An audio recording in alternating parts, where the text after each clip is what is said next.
Salut mes amis, j'espère que vous allez bien et que vous n'avez plus peur de rien.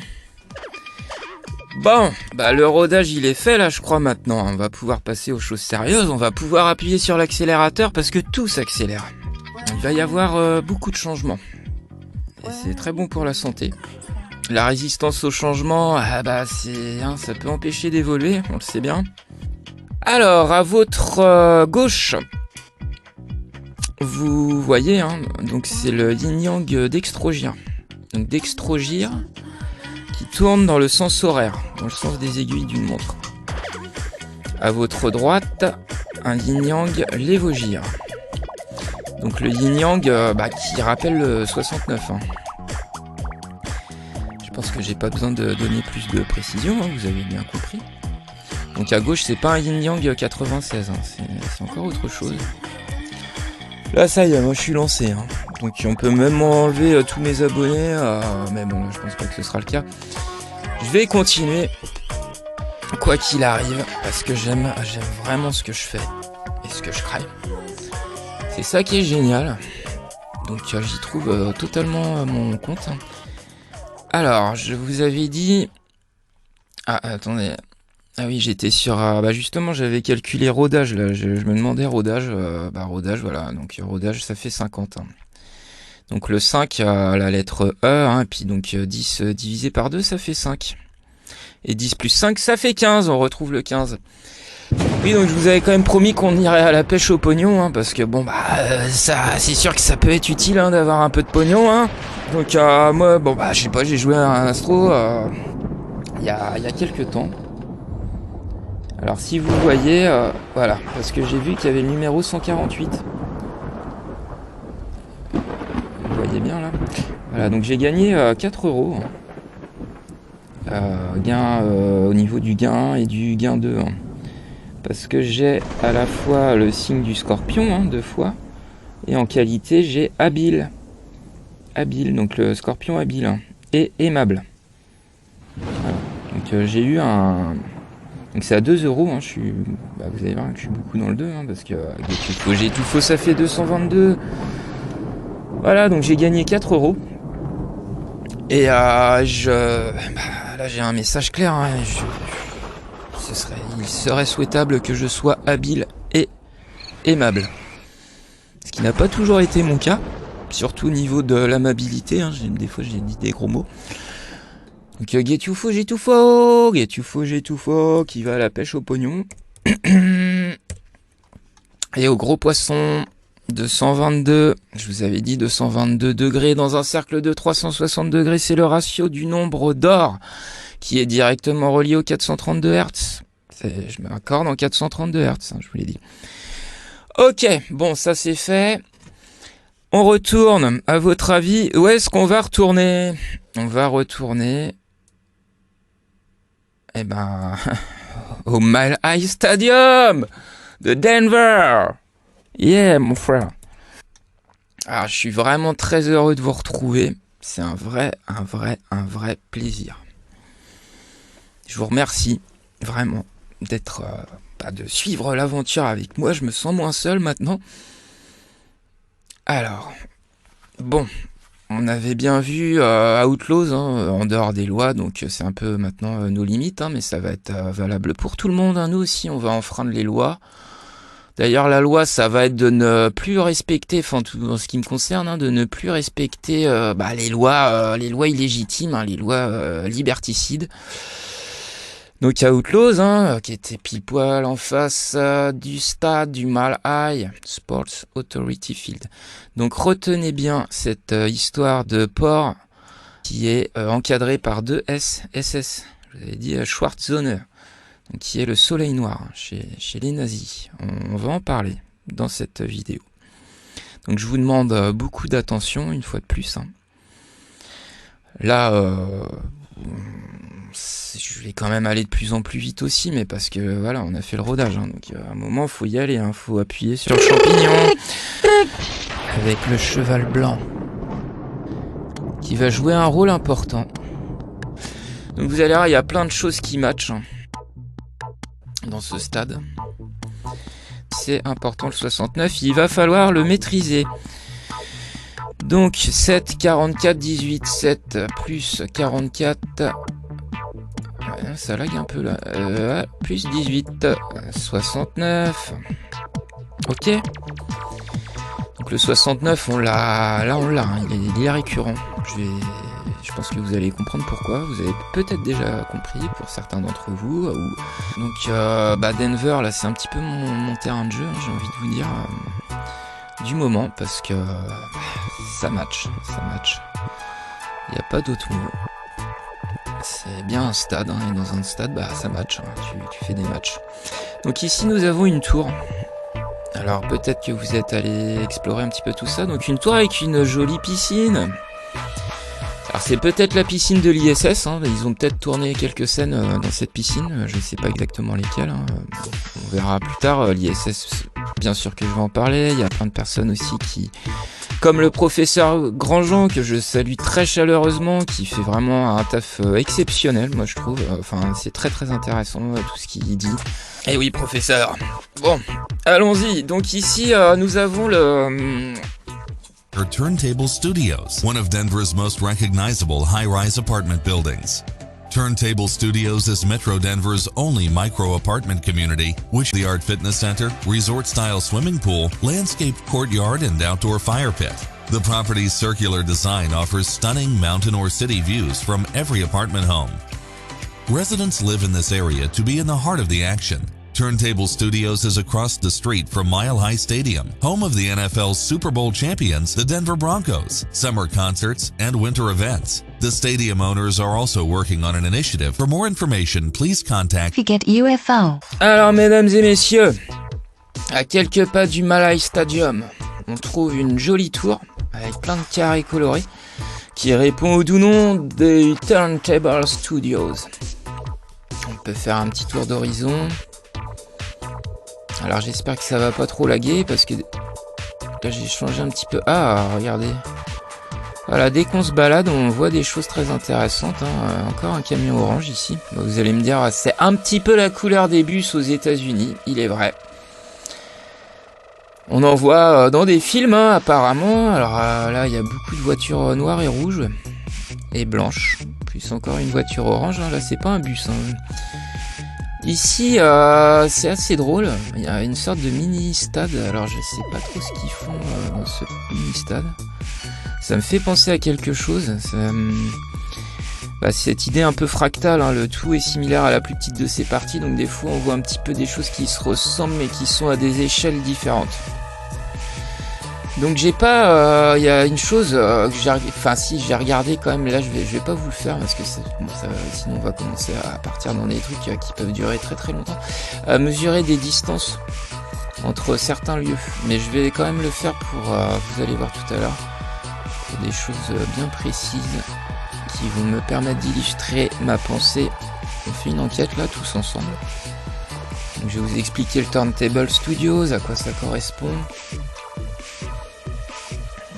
Alors là je suis passé sur la version intégrée de Google Chrome, de Google Earth dans Google Chrome. Donc c'est un petit peu plus clean l'image et les déplacements ici sont plus fluides. Ici on a un beau triangle. Ici il y a un parc d'attractions. Donc oiseau. Est-ce que vous êtes au courant que cheval divisé par oiseau c'est égal à pi? Ça vous êtes peut-être pas au courant. Alors je vais vous montrer ça tout de suite. Alors voilà, là je suis sur un site qui s'appelle Algorithmes mathématiques vivantes. C'est assez rigolo, vous allez voir ça.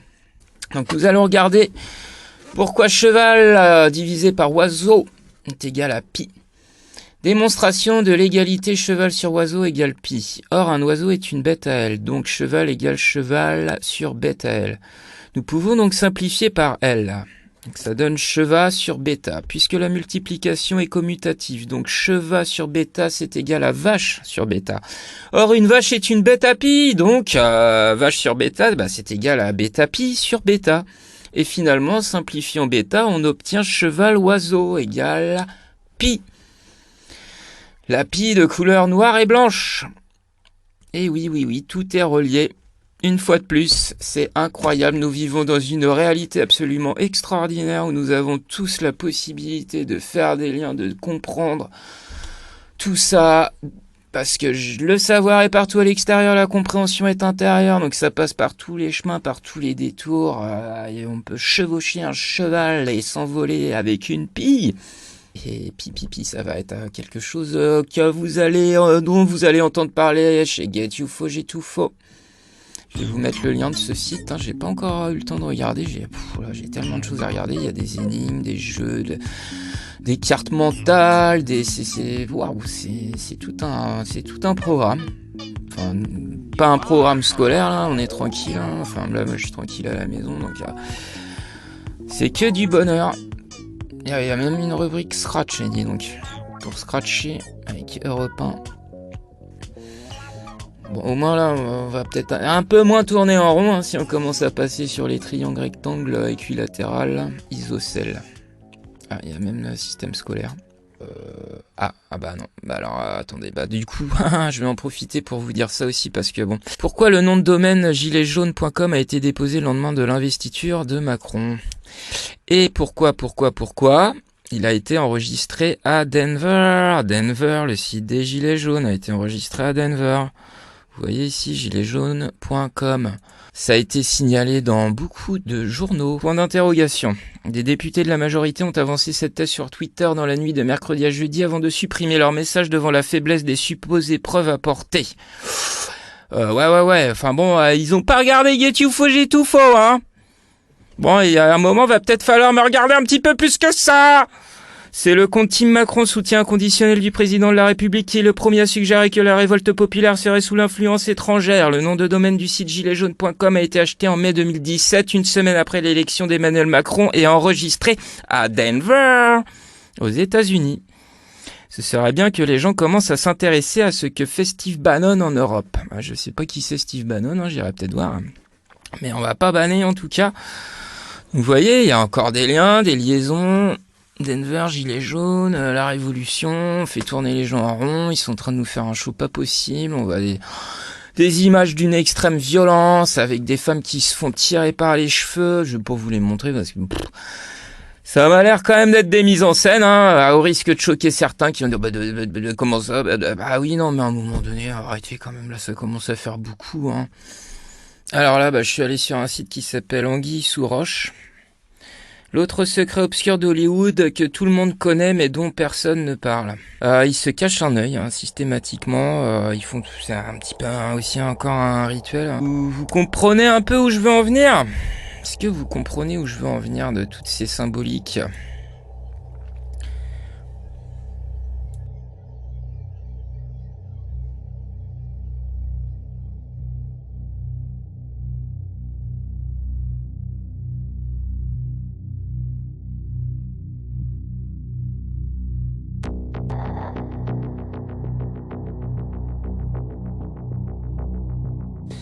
Donc le Turntable Studio, voyez-vous, sous vos yeux, avec des carrés colorés.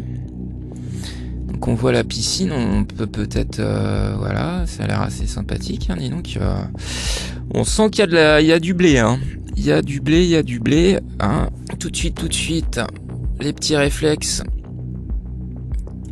qu'on peut avoir pour être un enquêteur j'ai envie de dire de première classe. On va taper Turntable.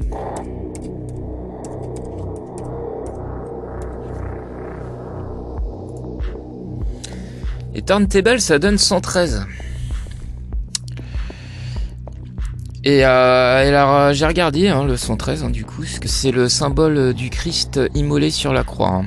Alors, je crois que c'est bon, c'est signé, c'est balisé. Vous pourrez peut-être lire après. Donc, Dieu plus Jésus égale 113 égale lieu du crâne. Rendez-vous compte. En utilisant comme table de correspondance A égale 1, B égale 2, donc on est bien dans l'ordre alphanumérique logique. Donc Donc 113 égale lieu du crâne. On va vérifier, faut toujours vérifier ce qu'on... Enfin, faut toujours... Moi j'aime bien vérifier quand même, parce que sinon on se fait embarquer dans des circonvolutions des fois. Donc lieu du crâne.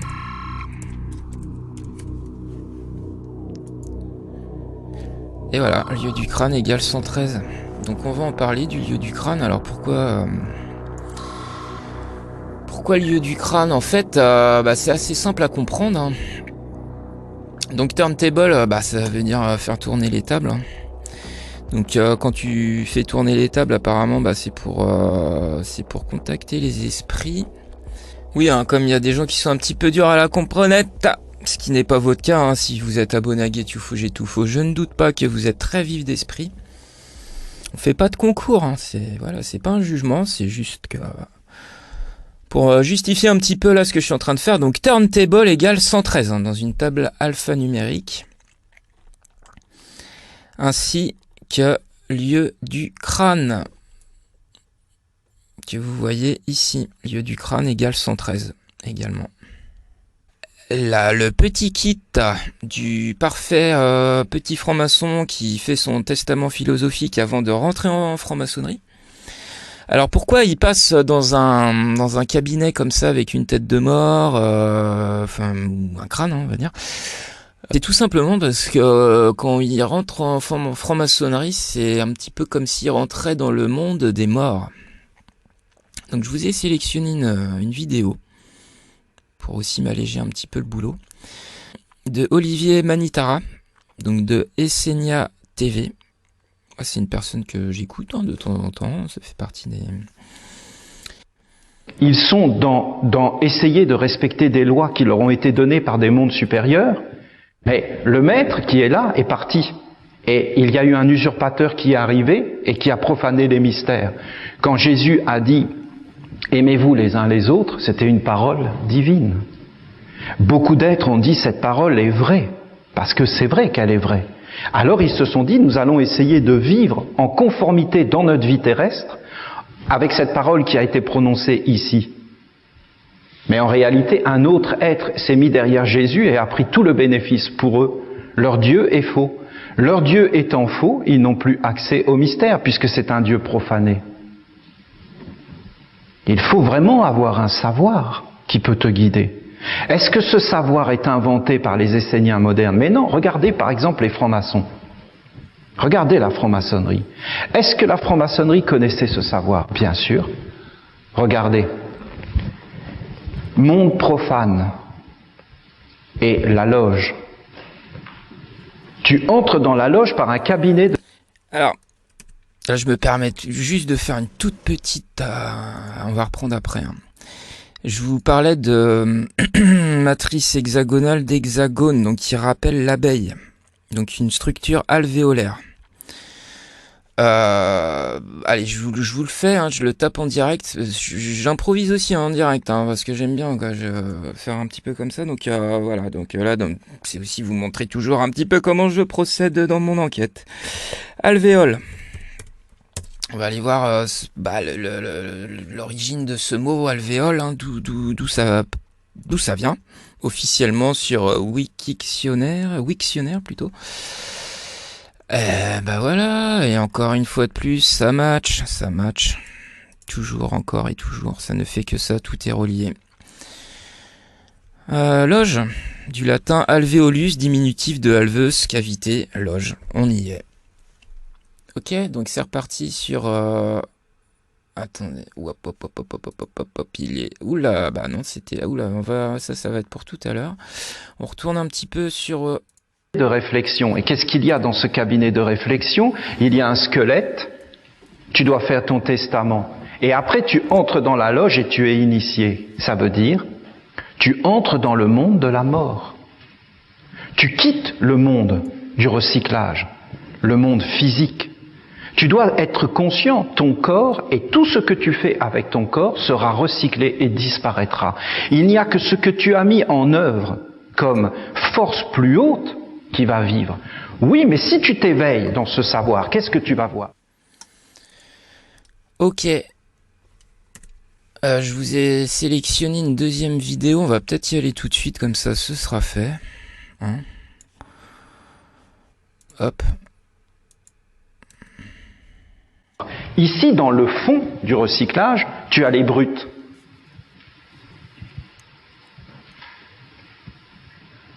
Tu as les brutes, les hommes bruts complètement, les matérialistes complètement, au ras des pâquerettes. Au-dessus, qu'est-ce que tu as? Tu as les hommes qui disent quand même il faut avoir une morale dans la vie. Tu as les moralistes, mais leur morale, elle ira au recyclage. Au-dessus, tu as les philosophes.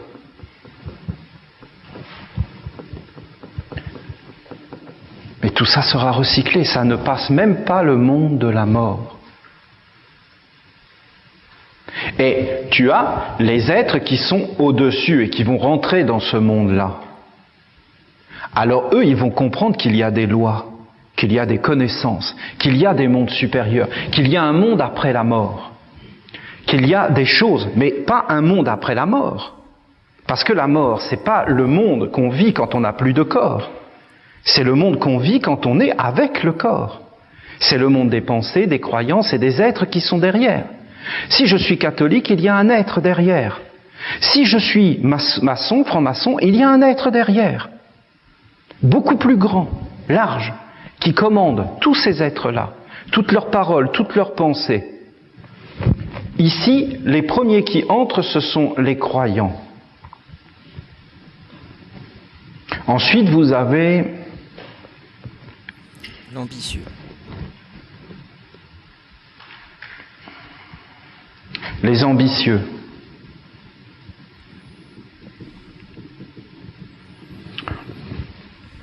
Ceux qui se disent « je vais y arriver, je vais faire quelque chose, je vais prendre ma vie en main, je vais étudier, je vais comprendre et je vais réaliser des œuvres ».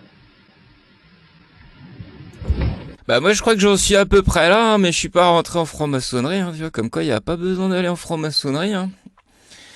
Pour être enfin bon, moi je suis même plus que ça, ambitieux, bon, oui, c'est une de mes qualités. C'est des ambitieux, ils veulent. Et ici vous avez ceux qui sont dans le discernement.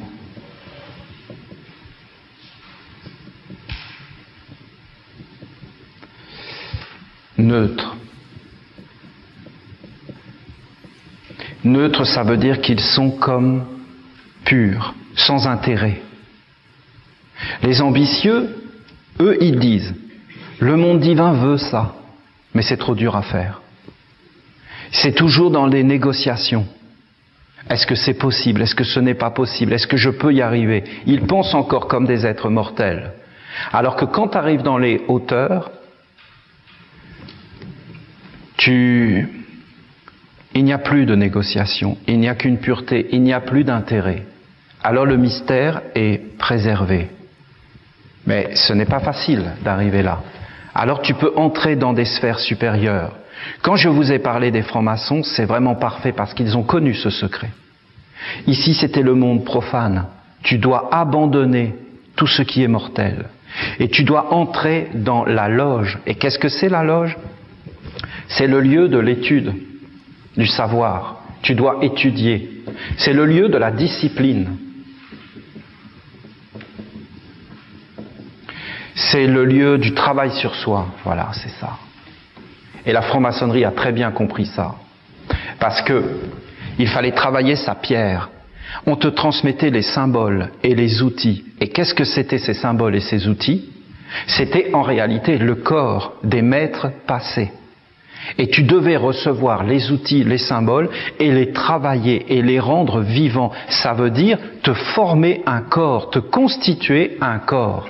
Jésus a dit, mange mon corps et bois mon sang et tu auras la vie.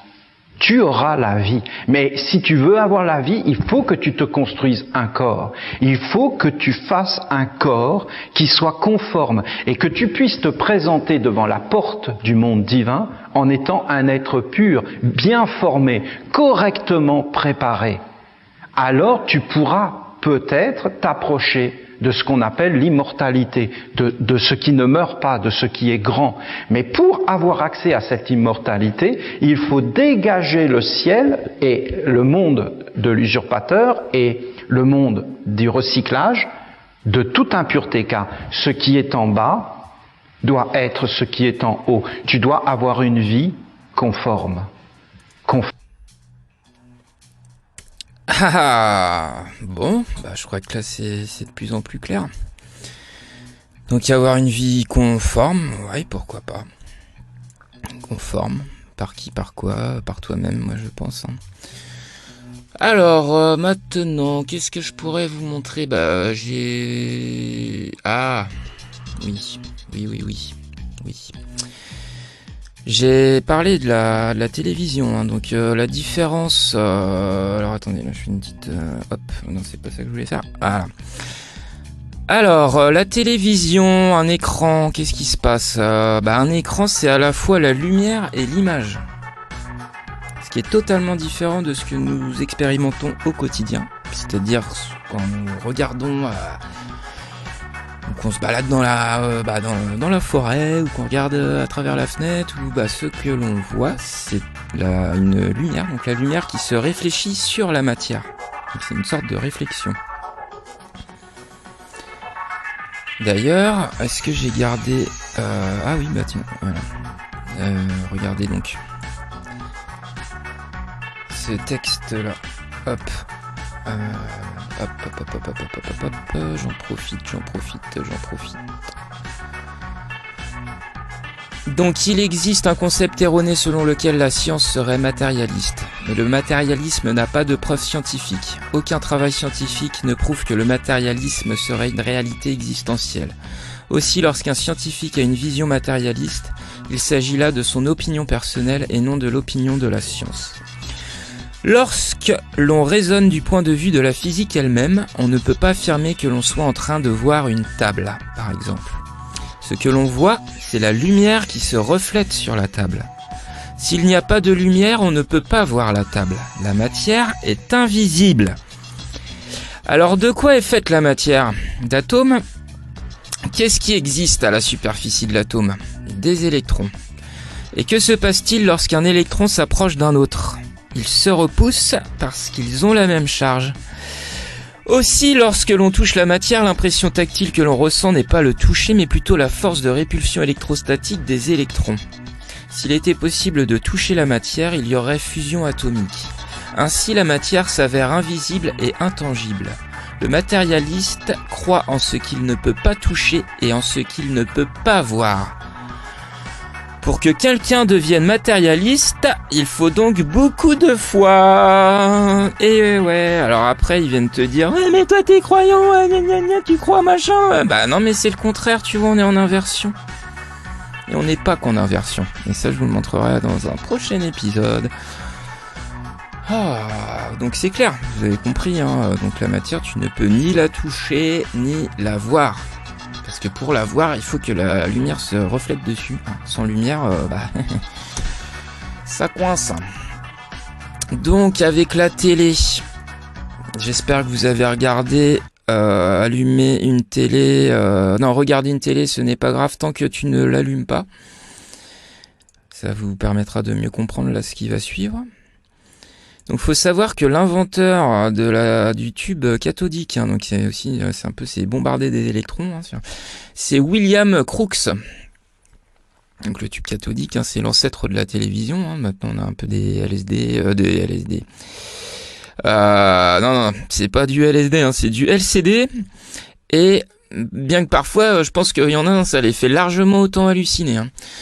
Et les plasmas, et voilà. Donc, William Crookes. Daquele país, cavalheiro.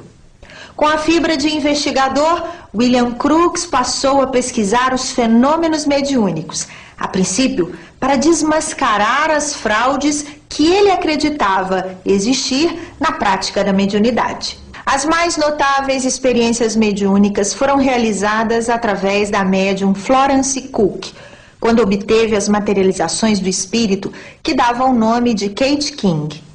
Este fato abalou o mundo científico da época.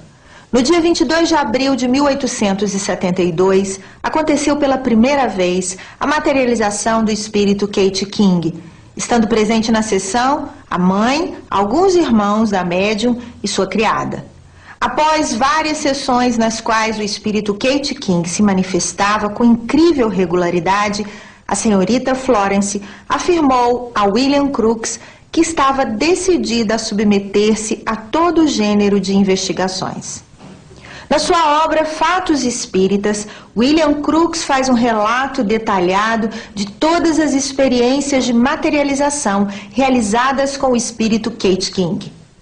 Essas experiências não deixam dúvida quanto ao poder extraordinário do espírito de assumir uma forma utilizando-se da matéria física.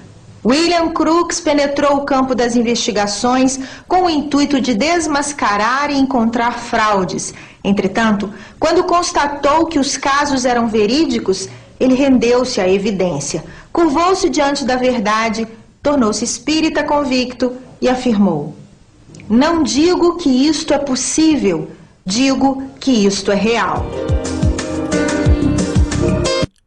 Ok, bon bah là je crois que c'est clair, hein. Donc à la base William Crookes, on va aller jeter un œil sur qu'est-ce qu'on nous dit sur William Crookes. Mais j'aime bien ce principe de faire un petit peu les choses aussi ensemble. Bon bah c'est vrai que j'ai déjà regardé, hein, mais de refaire pour que bien puis des fois voilà, on fait jamais deux fois la même chose, donc voilà. Sur Wikipédia, donc William Crookes est un chimiste et un physicien britannique né à Londres le 17 juin 1832 et mort à Notting Hill à Londres le 4 avril. Voilà. Il a donné son nom à la technique des tubes de Crookes, grâce auxquels ont été découverts par exemple les rayons X. Le X, c'est la 24e lettre de l'alphabet, hein. Enfin de notre alphabet, on va dire. Il est également connu pour des études concernant les médiums. Il a découvert le protactinium et le thallium. Donc là, ça va devenir très très intéressant, le thallium, on va aller le voir tout à l'heure, allez voir ça. Alors, s'il vous plaît, de grâce, arrêtez de faire pipi dans votre pantalon et d'imaginer qu'on va bientôt être piloté par satellite, alors que scientifiquement, c'est absolument impossible. Pourquoi ? Parce que les ondes susceptibles d'interférer vraiment avec les êtres vivants ont une longueur d'onde extrêmement courte, de l'ordre de quelques millimètres. Tu vois, déjà, moi, là où je suis, avec des merdes à peine 1 centimètre, je suis déjà protégé. Donc c'est pour ça qu'ils installent le Linky, hein, c'est pour s'inviter chez les gens, hein, et puis faire, c'est un petit peu, voilà, c'est un cheval de Troie qu'ils mettent pour propager les ondes à l'intérieur, parce que sinon ça ne passerait pas les murs, hein, vous rendez-vous compte. Donc ce qu'il va falloir, c'est surtout refuser la puce RFID, après t'es tranquille au bilot, tu vas pouvoir faire pousser tes radis, tes salades et tes betteraves et tes carottes. Et voilà, donc moi je suis là pour rétablir une certaine logique, et vous conseiller de réviser vos cours de physique de seconde. On va le faire ensemble. Donc là j'étais sur pi. Alors le nombre pi, c'est 3,14 15 92 26 14 15 92 65 36. Et 3 multiplié par 15 plus 3 multiplié par 14 plus 15 plus 92 plus 65 plus 36 sont égales à 3 multiplié par 222. Le 222, get you faux, j'ai tout faux. C'est mon blaze. Donc, je suis très très bien placé pour en parler de tout ça. 3 fois 222 égale 666. Donc le 666, on va en parler. Hein. D'après Jean-Pierre Garnier-Mallet, c'est la force antigravitationnelle. Bon, c'est certainement plein de choses. C'est aussi le carbone, hein, je vous l'ai dit, hein, atome de carbone. Là, on est encore dans la taxe carbone, les gilets jaunes, et tout est relié, et oui. Et voilà, bon vous avez vu, hein, donc pourquoi je dis 3 fois 222, parce que chez les Américains et les Canadiens, le point peut faire office de multiplication. Tout simplement. Et oui, il faut savoir lire les signes. Parce que les signes sont souvent l'indication que quelque chose se prépare. Et on va tous se préparer à évoluer, ascensionner, pour notre plus grand bonheur, parce que c'est merveilleux l'épopée galactique du libre arbitre. On devient ce qu'on pense. Donc si tu penses que tu vas être piloté par satellite, bah c'est possible qu'à un moment donné, tu sois pris dans une certaine confusion et que...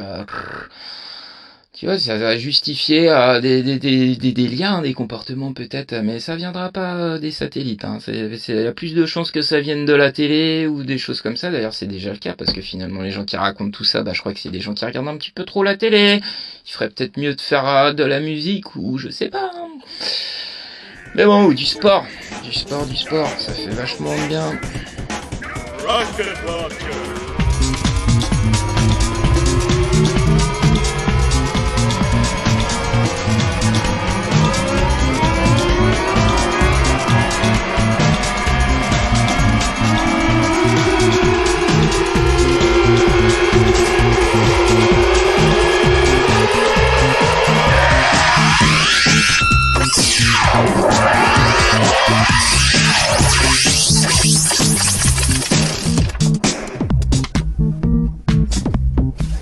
Ici Get You Faux, de retour à son antenne avec un nouveau générique pour générer plein de hicks et une nouvelle interface pour t'en mettre plein la face. Merci d'être là. Bon, il y a beaucoup de temps qui s'écoule entre chacune de mes vidéos. Désolé, j'ai un problème. J'ai le syndrome de la page noire. Voilà.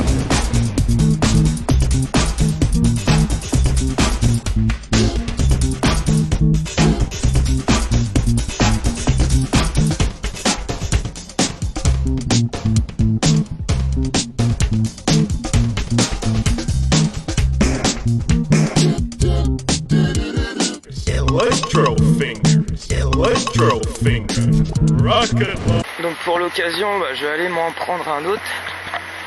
J'ai un gros bébé qui m'attend. Voyez-vous, celui-là, c'est du balèze. Hein. Un gros rallye. Alors.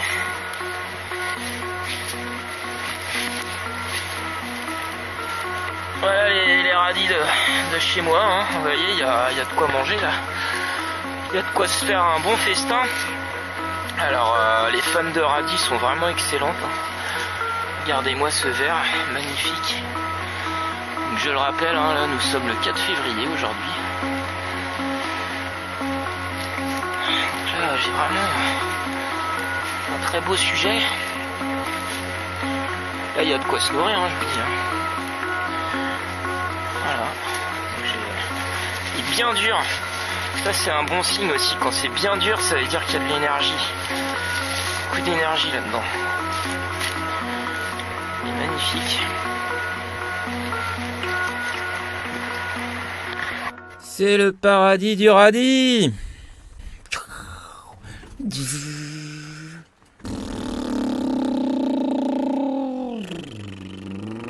Il est bien assorti avec ma casquette je trouve, dis donc.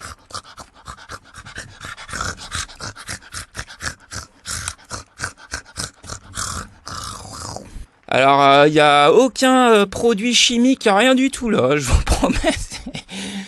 C'est ouf. C'est de la permaculture, hein, donc je vous avais expliqué dans Je vis mon abondance. Hein, je mets de la terre de forêt, et puis toute la... J'en reparlerai hein, de comment les procédés pour la permaculture. Danger, société de consommation en danger. Radis permaculture.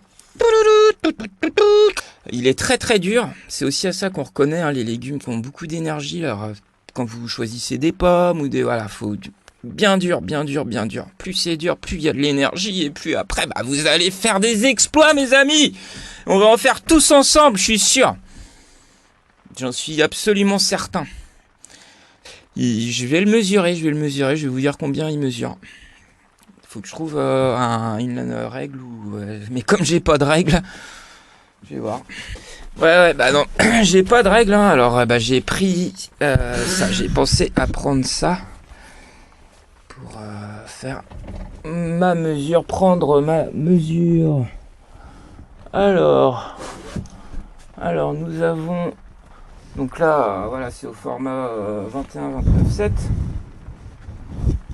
Donc déjà, ça fait plus qu'à... Attendez, oulala, parce qu'il est imposant ce petit pépère-là. Hein. Donc déjà, ça dépasse les 21 cm. Et on est de l'ordre de 30 cm. Voilà. Un radis fait à peu près 30 cm. C'est joli hein, pour un radis. Alors sous vos yeux ébahis, je vais écrire radis sur la table alphanumérique Cosmos 2000. Radis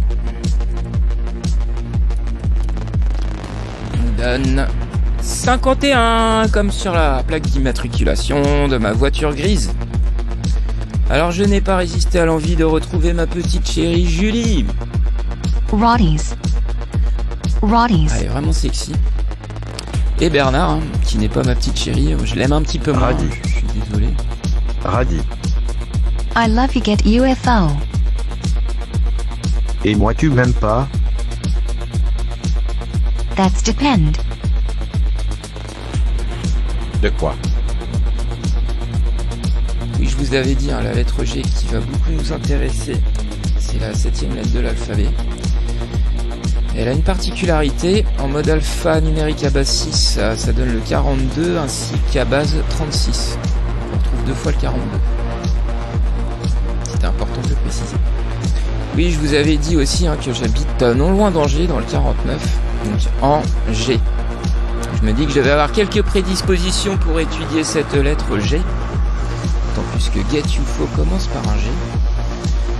Donc vous voyez ici le logo de la ville d'Angers, hein, on voit un triangle, ça ressemble un peu au logo Pepsi. Et là, donc le blason d'Angers, c'est une clé avec 2 feuilles de lys dorées. Mais avant d'aller en Antarctique, on va aller au Chili. Je vous ai dit, chez Get UFO, il va y avoir de la géodésie. Je vous ai sélectionné cette vidéo.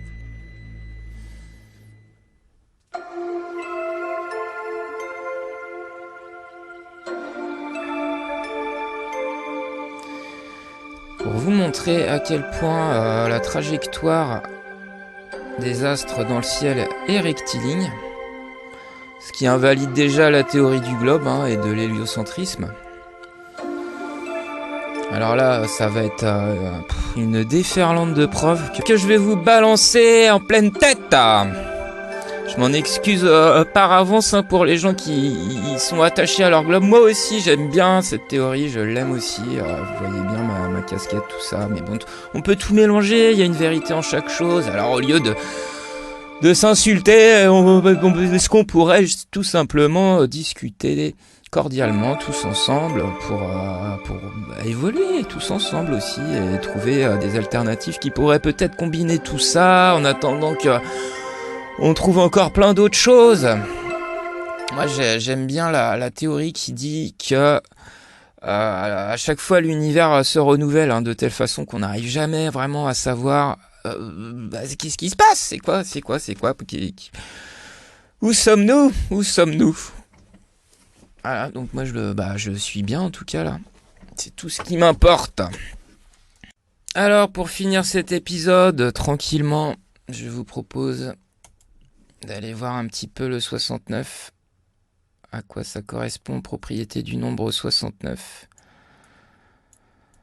C'est surtout ça que je voulais vous montrer, les occurrences. Hein. Donc le verbe paître, donc mener paître le troupeau. Hein. Donc je vous avais dit économie, économe, hein, ça vient de éco. La maison, nomos, le troupeau, enfin les terres, le troupeau, etc. Et on va aller voir pour le 96. Donc le 96 symbolise l'accomplissement, la liquidation karmique et en même temps l'arrivée de nouvelles épreuves.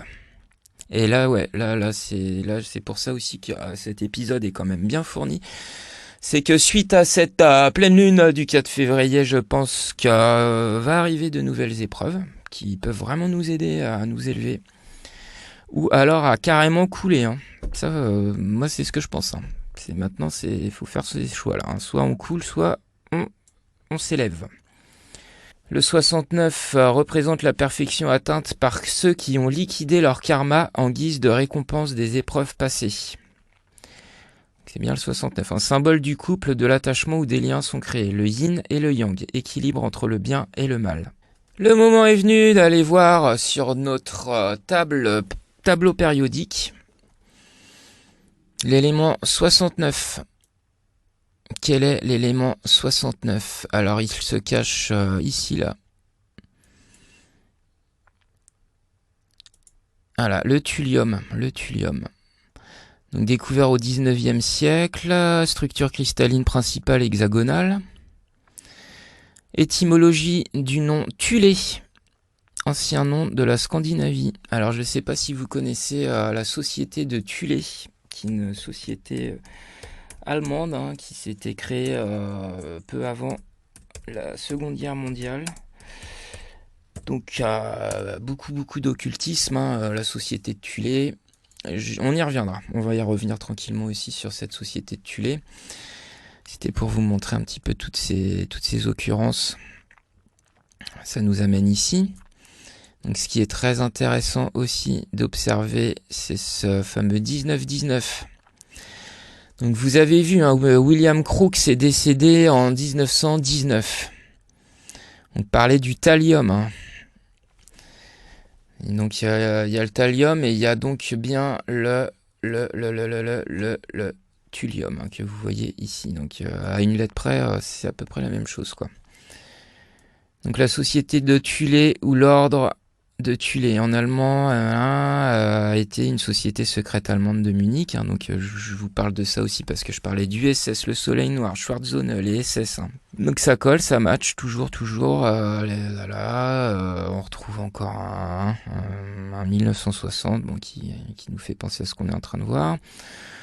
Là, bon, forcément, Wikipédia, ils sont pas ils sont pas spécialement neutres aussi. Ils ont viré beaucoup d'articles qui sont un petit peu dérangeants, donc ils sont en train de nous dire que il pourrait s'agir de thèses révisionnistes. Mais non, c'est pas du révisionnisme. C'est juste qu'il y a deux histoires. Il y a l'histoire officielle et puis il y en a une autre. Alors en France, cette nouvelle lune du 4 février 2019 aura lieu précisément à 22h 4 minutes et 53 secondes. Heure GMT plus 1 heure, parce qu'on est en hiver. Alors c'est quoi une nouvelle lune? C'est précisément le moment où elle se trouve, donc la lune, entre le soleil et la terre. Alors elle est à contre-jour, on la voit pas, puisque le soleil éclaire sa face cachée. La période de révolution synodique de la lune est de 29,53 jours. Et voilà. Donc je vous souhaite une très belle nouvelle lune du 4 février 2019. Donc, qui va être vraiment un moment aussi où la France, on est dans une situation quand même quelque peu délicate. Donc peut-être que je l'ai déjà dit là dans la vidéo, mais je vais vous laisser des liens aussi pour vous laisser un petit peu de taf à faire à la maison si vous avez envie, chez vous, ou ailleurs d'ailleurs, où vous voulez. Ah oui, j'ai oublié de vous dire, comme je parle beaucoup de l'eau, là c'est encore l'occasion d'en parler, cette nouvelle lune aura lieu dans le signe du Verseau. Il y a toute une symbolique aussi derrière. Et là, je vous lance un petit défi. Si vous avez regardé la vidéo Private Clinic, à un moment, je mets R au carré. Donc R au carré est égal à 324. Vous avez compris l'idée, 18 x 18, 324. Qui ressemble de près au 432. Donc, est-ce que vous avez trouvé le 324 dans Private Clinic? Qu'est-ce qui pourrait figurer le 324? Et la lune dans le tarot, donc c'est la 18e arcane. Et vous voyez ici, donc on retrouve bien la bête à pince. Alors oui, mes amis, je commence à bien mixer, vous avez vu, j'utilise le crossfader avec de plus en plus de dextérité pour faire tourner les tables, pour faire tourner la roue aussi. La roue tourne, la chance va tourner, à vous de la saisir. Je vais parler du tarot, je l'ai dit, je vais faire des décodages. Là, la lune, c'est une force féminine, hein, c'est associé au féminin et au signe du cancer. Alors, on dit que la lune n'a qu'une fille, le cancer. Et si, comme vous le savez certainement, je pense quand même, parce que l'astrologie, même si ça a été beaucoup ridiculisé, bon, tout n'est quand même pas modifié, transformé. Ça c'est pas le même cancer. Signe astrologique du cancer. Donc c'est bien 69 hein, qui représente le signe du cancer. Voilà, c'était encore une petite précision. Bah oui, parce que bon, c'est bien que je sois pas tout seul non plus à faire fonctionner mes méninges un moment hein, quand même.